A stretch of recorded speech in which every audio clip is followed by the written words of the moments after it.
We have been told that the history of wealth begins in the vaults of Europe. They want us to believe that Africa was a continent of potential, waiting for the world to discover its value.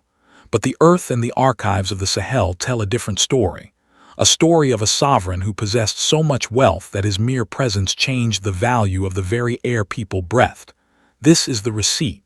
In the year 1324, a man stepped out of the Sahel and onto the world stage. He didn't come to borrow, he came to give. Mansa Musa, the Lion of Mali, embarked on a pilgrimage with a caravan that stretched as far as the eye could see. He carried 18 tons of pure gold. That is the equivalent of $1.2 billion in today's market, carried in hand luggage. But the true receipt isn't just the gold. It is the devastation he left behind in the Mediterranean economy. By the time he left Cairo, the value of gold had plummeted so sharply that it took 12 years for the Middle Eastern economy to recover. One man, from one African empire, crashed the global economy simply by being generous. We call this the Musa effect, the suppressed truth of a superpower that functioned outside the colonial imagination. This wealth was not an accident of geography. It was the result of the logic and mathematics of the Monde Charter, the Kurukan Fuga. Long before the West codified their economic theories, the Mali Empire operated under a sophisticated system of statecraft and trade regulation. We anchor this truth in the scholarship of Dr. John Henrik Clarke and Cheikh Anta Diop. The Mali Empire was an intellectual fortress built on the triple monopoly of salt, gold, and knowledge. The logic was simple but devastatingly effective. The Mansa owned every nugget of gold found in the empire, while the citizens traded in gold dust. This prevented inflation within Mali while creating a massive central reserve that made the Mansa the world's ultimate central banker.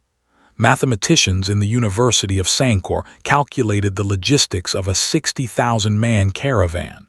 This wasn't a trek, it was a mobile city. To feed 60,000 people and 80 camels across the Sahara requires a mastery of supply chain engineering that modern military generals still study. They managed the water-to-weight ratio for thousands of miles. This was the African genius of logistics. To see the engineering reality of Mali, we must look at the soil itself.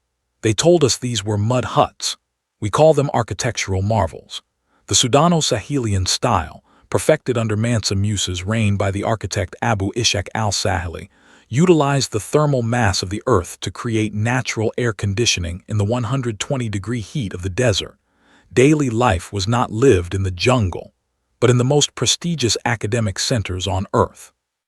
By the time of Mansa Musa's return, Timbuktu housed 25,000 students. The receipt here is the cost of books. In 14th century Mali, a book was more expensive than a horse or a slave. This was a society where the mind was the highest currency. The engineering extended to the mines of Bambuk and Bur. Indigenous mining techniques, revealed through modern archaeological LiDAR data, show complex underground gallery systems that maximized gold extraction while maintaining structural integrity. Our ancestors weren't just picking gold off the ground.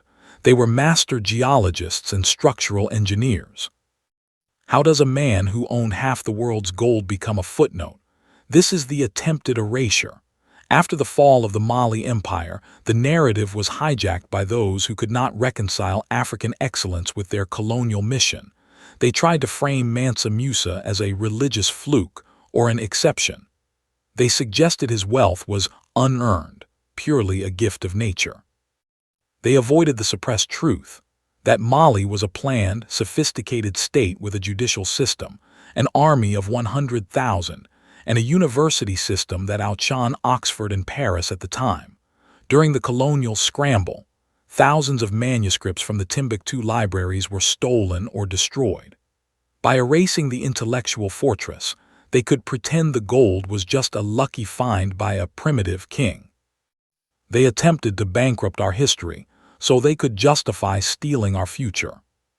But the archive is being reclaimed. Through the work of scholars like Robin Walker and the modern LiDAR mapping of the Sahel, We are seeing the true scale of the Mali Empire. We are seeing that Mansa Musa didn't just crash an economy. He built a legacy that the world is only now beginning to understand. Mansa Musa's gold was not just metal.